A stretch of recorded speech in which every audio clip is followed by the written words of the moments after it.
श्री गणेशाची आराधना केल्यानंतर त्याचं फल काय मिळतं?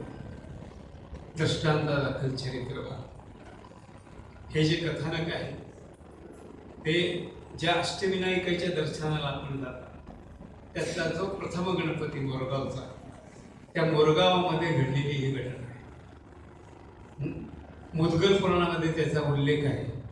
तेव्हा जी कोणी बुजुर्ग मंडळी 18 पुराण वाचत असतील, त्याचं पठण करत असतील, त्यांनी मुद्गल पुराण पाहून त्याची खात्री करायला हरकत नाही.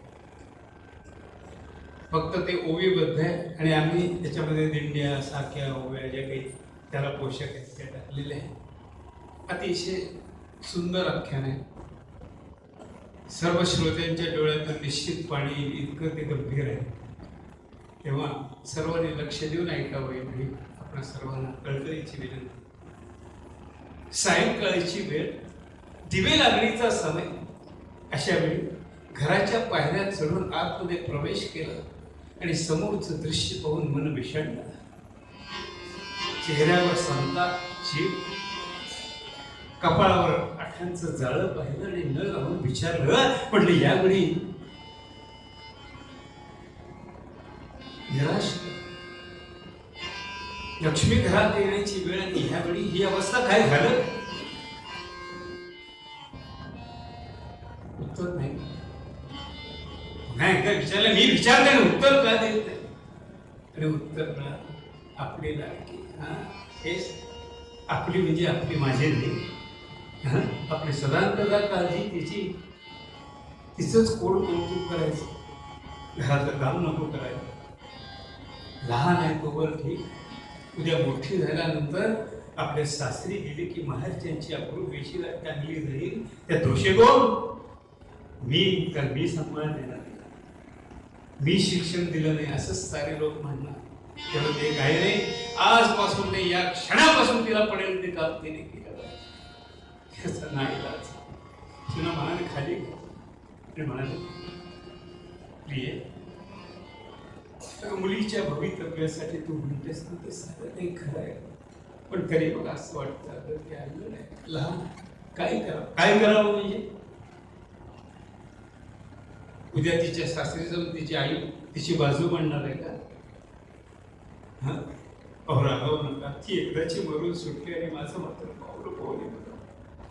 मी म्हणते लाल तरी किती करायची? हो, पण त्याला समजून दिली, सबूत दिली. शिवाय तो ही घटना कुठं घडली माहिती आहे? श्रीमायुरेश्वर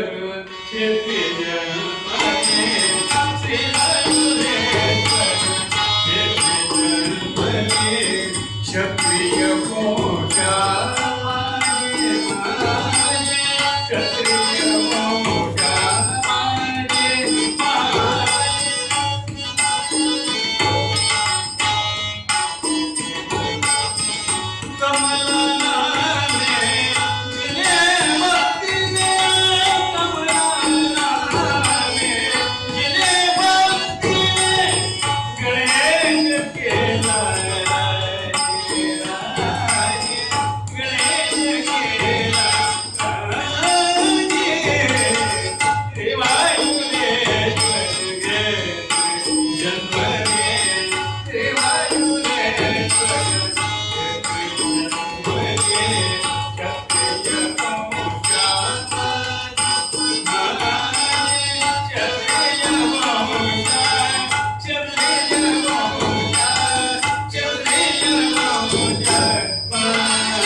राजवर्मा नावाचा क्षत्रिय कुलात जन्माला आलेला हा पुरुष मोठ्या आनंदात प्रपंच करतो.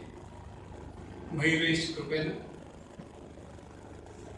त्याचा संसार अतिशय आनंदात चाललेला आहे. याला 2 बायका, याची थोरली पत्नी देखील मयुरेशाची अनन्य भक्त. पतीला प्रधान म्हणून आणि मयुरेशाला वंदन करून तिथे उपासना करून पूर्णानंद प्राप्त करून घेत. धर्मानुग्रह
स्वामी चरण प्रधान मानून आणि मयुरेशाची उपासना करता करता तिचा संसार उत्तम रीतीने चालला.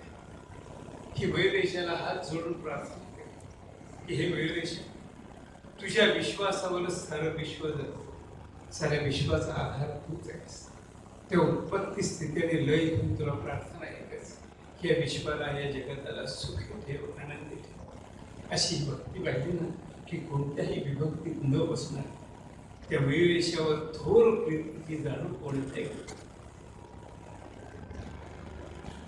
अशी भगवंताच्या मयुरेशा उपासनेमध्ये दंग झालेली ही त्याचा परिणाम असा झाला.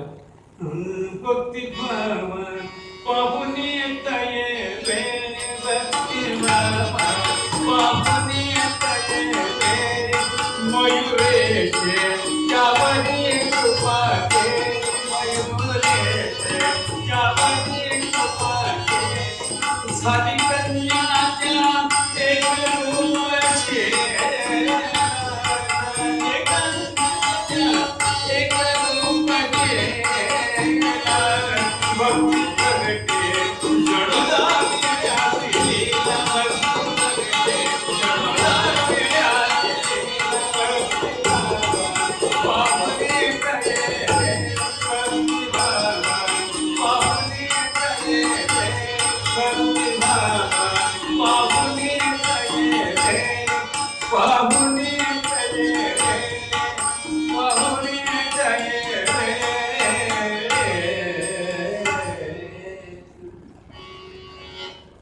मयुरेशाची ती उपासना भक्तिभावाने केलेली परिणाम असा झाला की मयुरेश कृपेने हिच्या उदरी एक सुंदर कन्या जन्माला, जिच्या नेत्राकडे पाहिल्यानंतर अमृत स्वरूपा भक्ती म्हणजे काय हे सहजगत्या समजेल असे दिव्य नाही.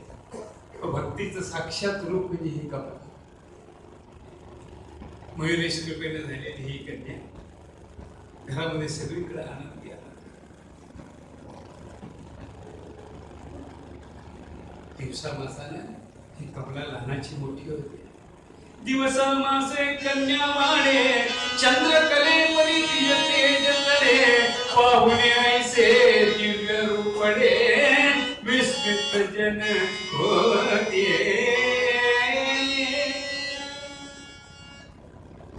ही कमला मोठ्या लाडामध्ये लहानाची मोठी होती.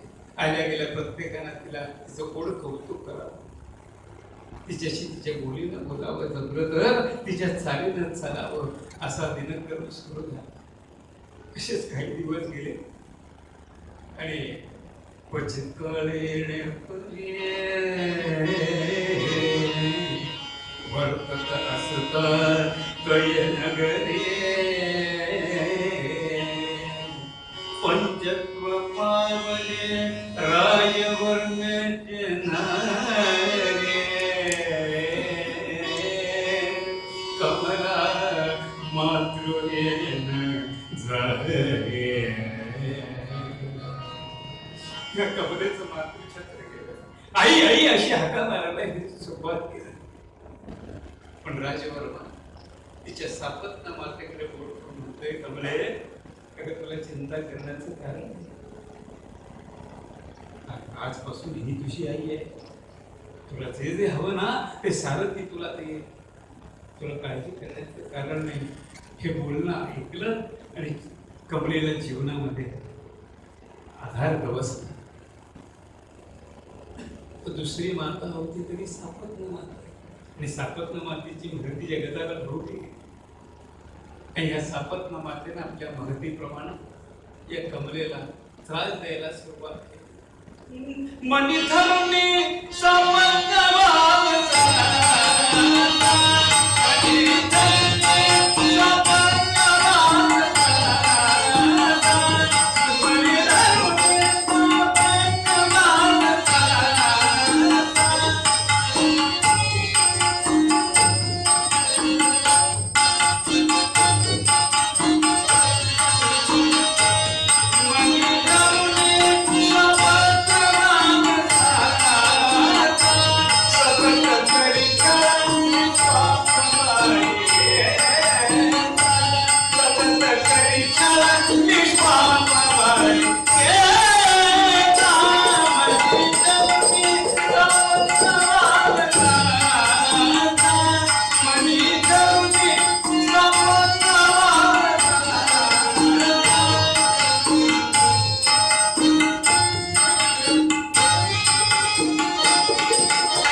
कमलेच्या सापत्न मातेनं कमलेला त्रास द्यायला सुरुवात केली. कारण नसेल तरी कारण काढून तिचा छळ सुरू केला. वेळ प्रसंगी तिला उपाशी ठेवलं आणि असा सारखा छळ तिचा होऊ लागला. काय करावं तिच्या लक्षात येईल. नित्य छळ सुरू झाल्यानंतर तिच्या लक्षात आलं की आपली खरी आई नाही. अशा परिस्थिती माझा सांभाळ कोण करील. तर मयुरेशच तो माझा पाठीराखा आणि इथेच या कमलेच्या मयुरेश भक्तीला प्रारंभ.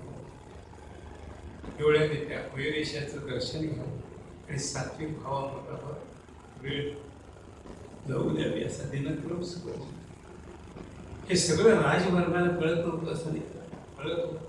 पण किन कर्तव्य मूळ झाले. पत्नीला विचारावं तर रागाने अधिक छळ करेल आणि गप बसावं तर तिचा छळ पाहतो. घरामध्ये सगळीकडे अशांत. समाधान आपलं स्थान सोडून केव्हाच निघून गेले. आनंद हरपला आणि सौख्य दृष्टी पलीकडचं झालं. कारण शांतता सदने नांदे त्या गृही शांतता सदने नांदे त्या गृही शांतता सदने नांदे त्या गृही.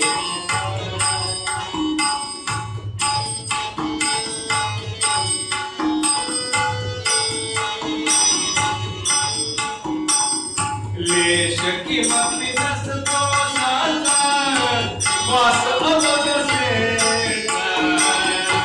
लेश किमपि नसतो साचा वास अवगसे. शांतता सदने नांदे त्या गृही शांतता सदने नांदे त्या गृही.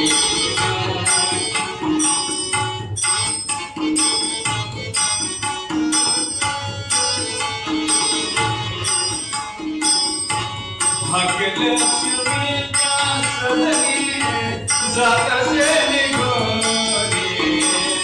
भाग्यलक्ष्मीच्या सदनी जातसे निघोनी.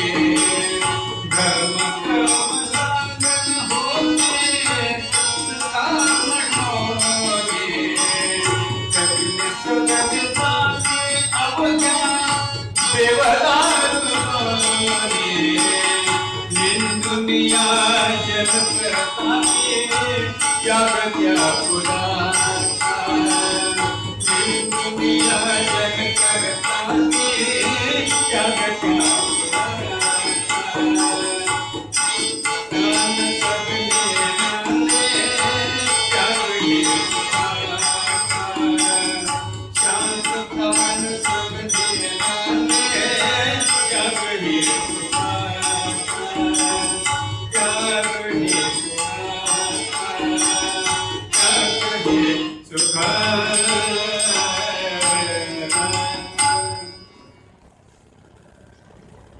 कमलेची सापत्न माता तिचा छळ करते. तिच्या डोळ्यासमोर एकच होता ध्येय की त्या मयुरेशाला प्रसन्न करून घ्या. त्या मयुरेशाची उपासना करा. मोरगावामध्ये राजवर्मा आणि कमला दोघी मयुरेशाची अनन्य भावे उपासना करतायत.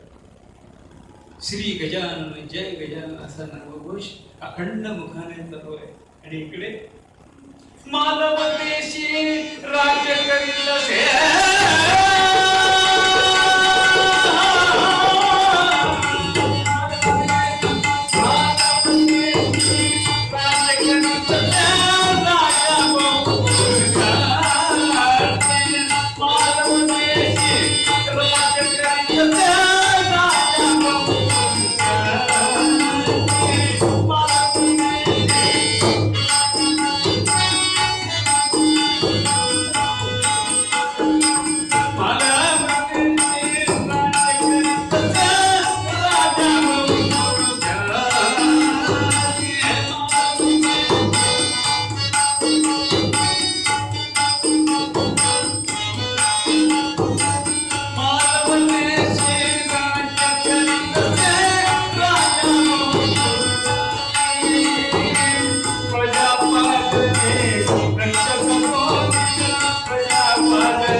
जयविंद राजा राज्य करीत होता.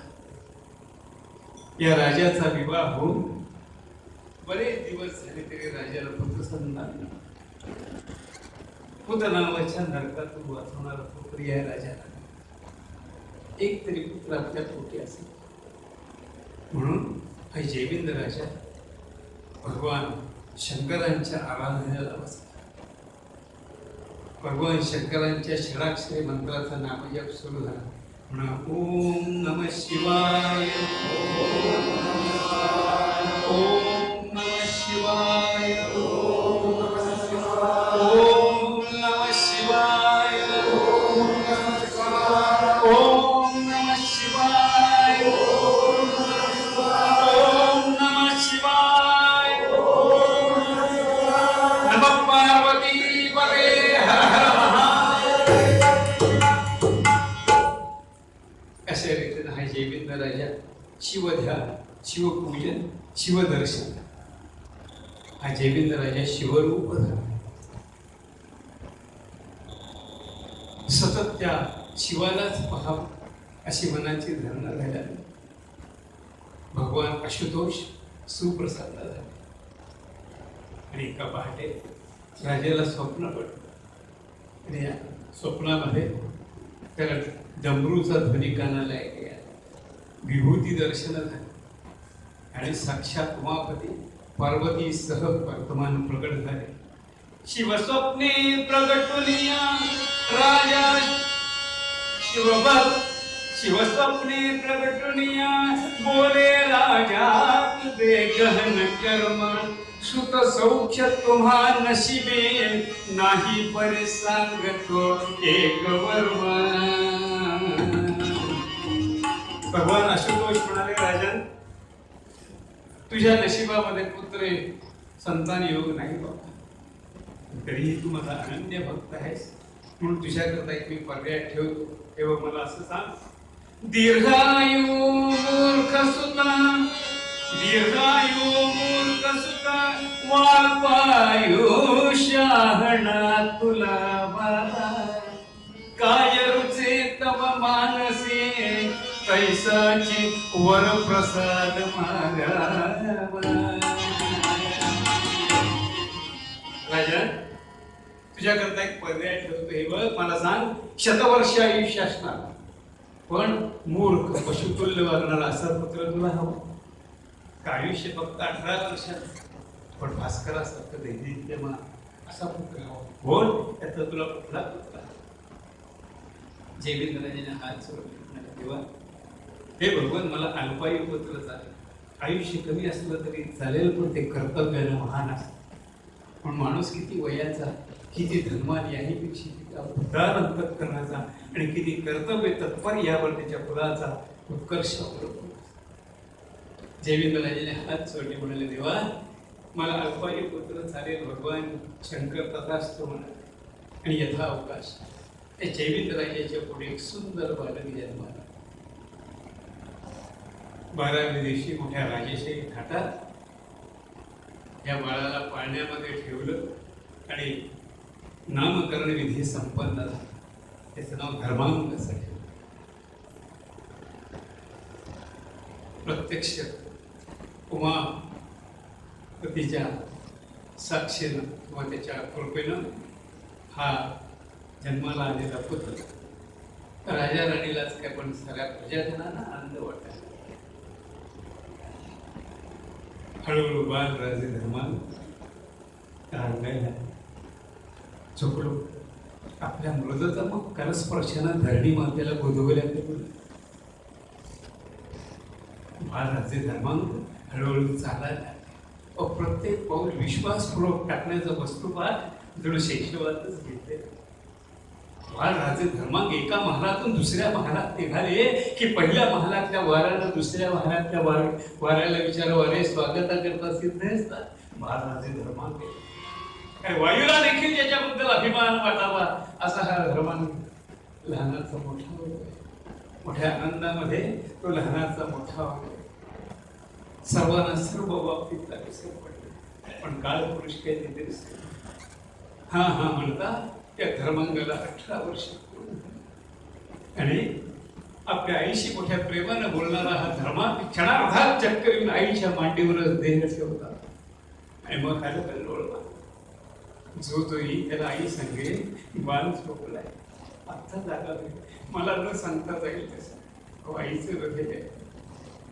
शेवटी महत् प्रयासानं तिला सत्याची घटना समजली आणि मग पुत्र वियोगानं दुःखी झालेली माता आपल्या पतीच्या खांद्यावर मस्तक ठेवून शोक व्यक्त करते. शोकातून राणी बोले मत बाळ लाडका केला. शोकातून राणी बोले मत बाळ लाडका केला. सुख सागरी पोहत होते पाहुणे दयाच्या लीला. सुख सागरी पोहत होते पाहुणे दयाच्या लीला. अवचित हा झाला पडला मम दुःख कोणाला. अवचित हा झाला पडला मम दुःख कोणाला. आशा मम हृदयी मोठी पाहुणे लग्न सोहळा. आशा मम हृदयी मोठी पाहुणे लग्न सोहळा.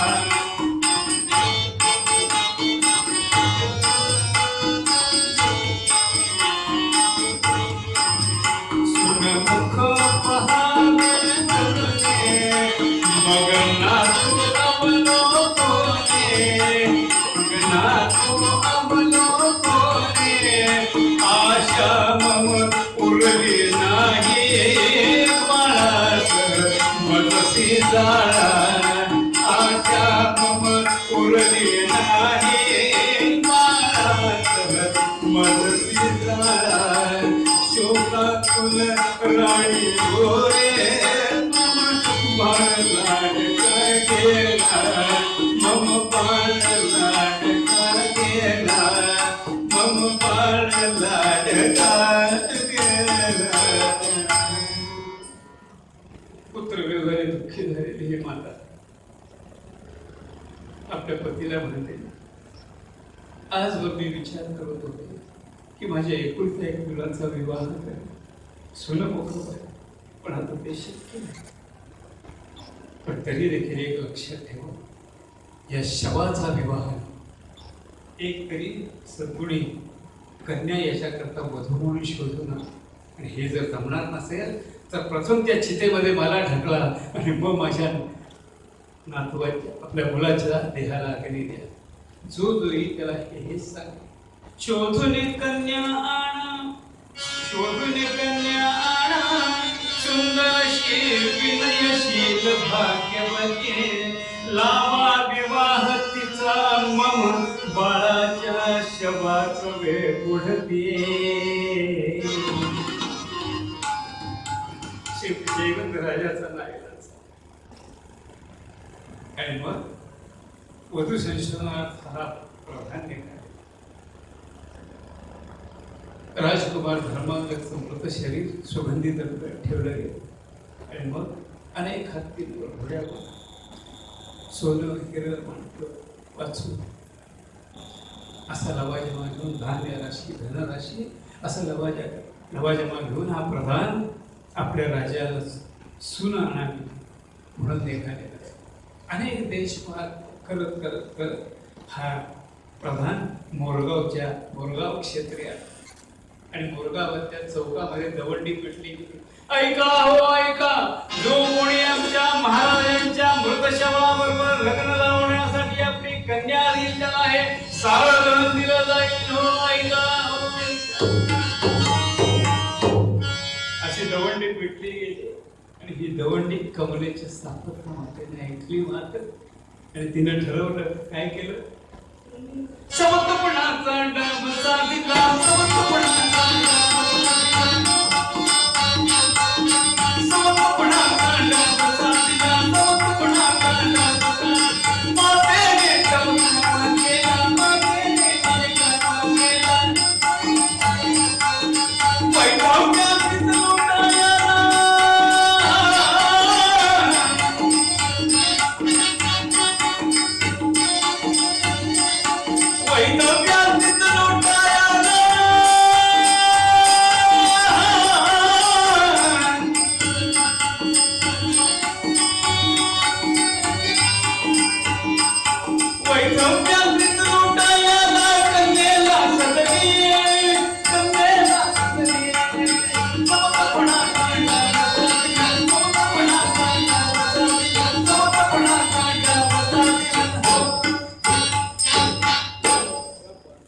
आणि कमलेच्या सापत्न मातेनं आपल्या नवऱ्याला मुलगा अमृत आहे, नृपसुत अमृत आहे एवढं सोडून सगळं काही सांगितलं.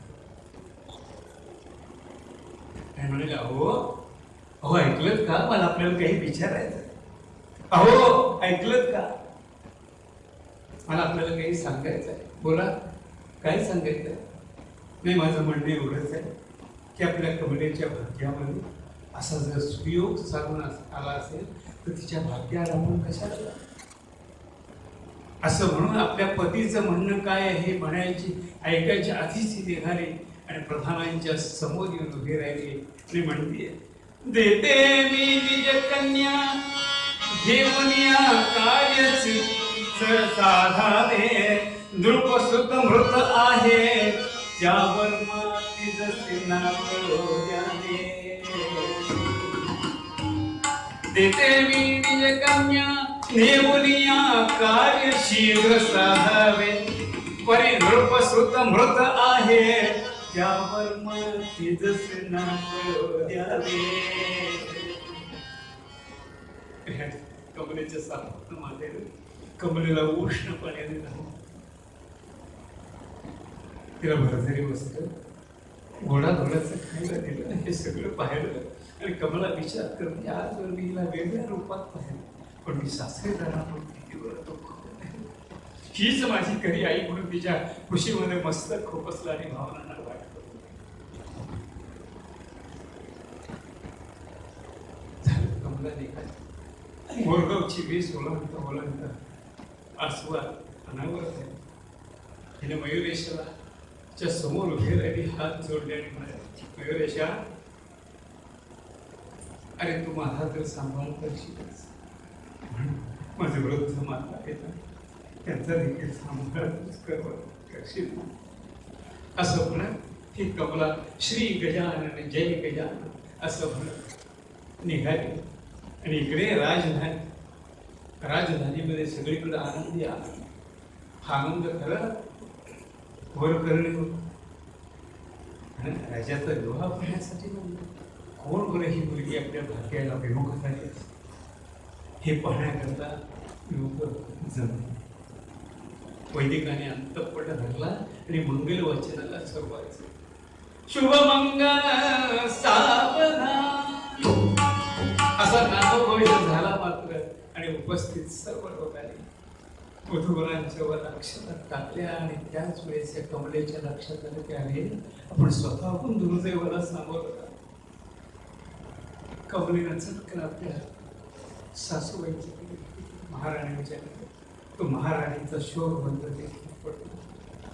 त्यांचा थरथरणारा हात हातामध्ये एकाने म्हणतात, सासूबाई का बरं आपण दुःख करतो, माझ्या दृष्टीनं वाईट असं काय आणि समजा वाईट लिहिलं असेल तर ते मला टाळता येणार. आणि जे जे लिहिले संचित ते न चुके करतात. सासूबाई झाल्या गोष्टीचं दुःख करू मला आपल्याला एकच सांगायचं की ज्या लग्न मंडपामध्ये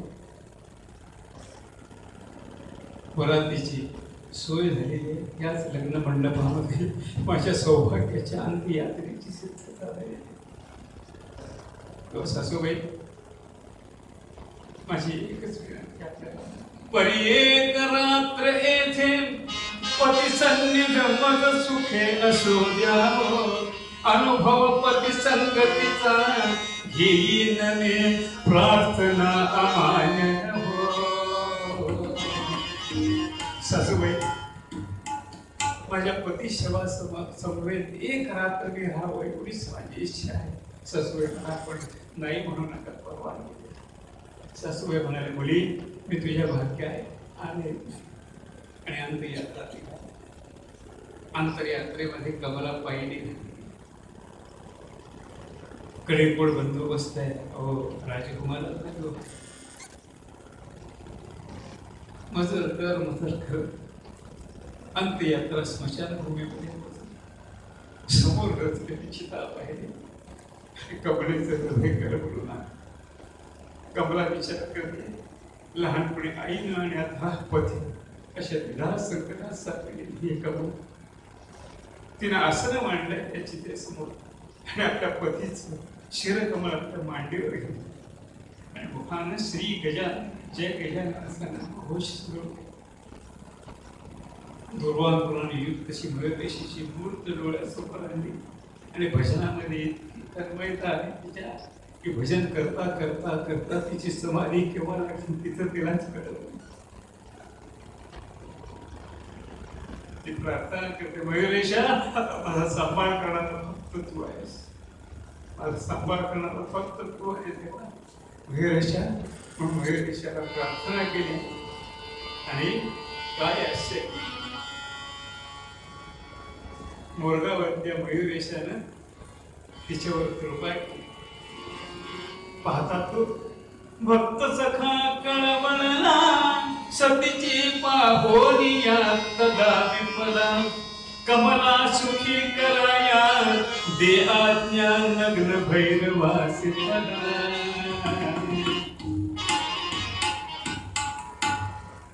मयुरेशाने बघितलं आपल्या भक्तीला संत्रस्त झालेली पाहिली. मयुरेशानं कमलेवर कृपा केली आणि पहाटेच्या समयाला मंद शीतल कोकण पक्ष्यांची ती किलबिल सर्वत राहिली. ते कोकणा पंचम सुरामध्ये गाते. अशा वेळी राजकुमार धर्मांगपणे झोपेत पाहतो तो आपल्या शेजारी कोणीतरी स्त्री आहे हे तिच्या लक्षात आलं. त्याबरोबर आपण स्मशानभूमीत आहोत हेही त्याच्या लक्षात आलं. त्याने पाहिलं आणि चटकन हात जोडले आणि बाई तुम्ही कोण? त्याबरोबर कमलेची समाधी उतरली. कमला चटकन उभी राहिली, हात जोडले आणि म्हणाले, नाथ नाथ मी आपली धर्मपत्नी. आणि घडलेला सारा वृत्तांत या कमलेने राजकुमार धर्मांगाला सांगितलं. हे ऐकलं मात्र आणि राजकुमार धर्मांग म्हणतोय, कमले आणि एवढ्या संकटाची कल्पना असताना तू डगमगली. आणि कमलेने जे उत्तर दिलं श्रोते होतं ऐकण्यासाठी. कमला म्हणाली, ज्याची भगवंतावर पूर्ण कृपा दृष्टी असते त्याच्यावर कुठलंही जरी संकट आलं तरी तो भगवान आपलं निश्चितपणे रक्षण करतो. मला खात्री होती मयुरेशाची की हे संकट दूर केले. त्याप्रमाणे मयुरेशाने कमलेवर आलेलं संकट दूर केलं आणि मग दोघांनीही भगवान मयुरेशाला वंदन केलं. नग्न भैरवाला ज्यावेळेस मयुरेशाने सांगितले की हे नग्न भैरवा, ज्याच्या गळ्यामध्ये यमपाश पडलेले आहेत तो माझ्या भक्तीचा पती, तेव्हा तिच्या भाग्या घेऊन चालणार नाही. ताबडतोब हे यमपाश दूर झाले पाहिजे. आणि मयुरेशांच्या कृपेमुळे या धर्मांगावर आलेलं संकट दूर झाले, यमपाश दूर झाले. दोघांनी मयुरेशाला वंदन केलं. आपल्या नेत्रातून येणारं जल मयुरेशांच्या चरणी वाहिलं आणि त्याच दिवशी संकल्प सोडला की हे मयुरेशा, यापुढं अखंड आम्ही तुझ्या उपासनेत राहू. आणि आपल्याला एक आदर्श घालून दिला. श्रोते हो, आपणही आपलं जीवन आनंदी निरामय व्हावंसं वाटत असेल तर आपणही त्या मयुरेशाला त्याची उपासना करा आणि आपल्या या नरदेहाचं सार्थक करून घ्या असा उपदेश करतानाच्या मूळ अभंगामध्ये गोसावी वंदन महाराज